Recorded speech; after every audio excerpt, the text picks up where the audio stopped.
झाले, जमीन ताब्यात घ्यायचे फतवे आले, परंतु प्रत्यक्षात एक टपरी किंवा एक रूल सुद्धा आपल्या भागात या ठिकाणी दिसला नाही।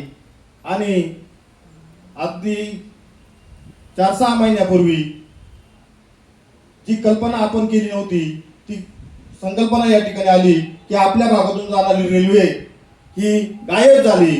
म्हणून आज खऱ्या अर्थी आपल्याला सर्वांना शेतकऱ्यांना शेतकरी म्हणून कुठला पक्षाचा कार्यकर्ता किंवा नेता म्हणून नव्हे तर शेतकरी म्हणून आपल्याला इथं जमावं लागले। वस्तुस्थिती अशी आहे, आपल्या भागात आजच्यापर्यंत खोडचं कारण देऊन आपल्याकडे MIDC सारखे प्रकल्प झाले नाहीत। अनेक तरुण शिकले सावरले परंतु या ठिकाणी उद्योग व्यवसाय करू शकले नाहीत। आजही पण कितीतरी तरुण आहेत ते दररोज पुण्यासारख्या ठिकाणी अपडाऊन करून शिक्षणासाठी जातात येतात किंवा नोकरीसाठी जातात। अगदी कालचाच किस्सा आहे,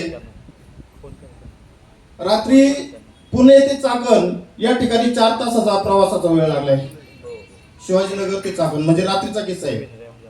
या सर्व समस्या जर सोडवायच्या असतील तर आपल्या भागातून रेल्वे जाणे ही सर्वात महत्त्वाची आणि गरजेची बाब आहे।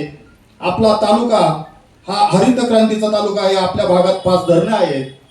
आपल्या भागातून जर रेल्वे गेली तर आपला पिकवलेला शेतकऱ्यांनी पिकवलेला ताजा माल हा मार्केटमध्ये ताज्या मालाच्या स्वरूपात जाईल आणि 4 रुपये 2 रुपये शेतकऱ्याला अधिकचे भेटतील।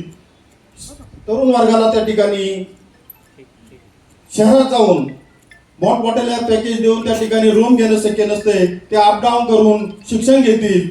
अशा पद्धतीने हा सर्व दृष्टीने अतिशय महत्त्वाचा प्रकल्प त्या ठिकाणी आपल्या भागातून हिरावून घेतला जातोय।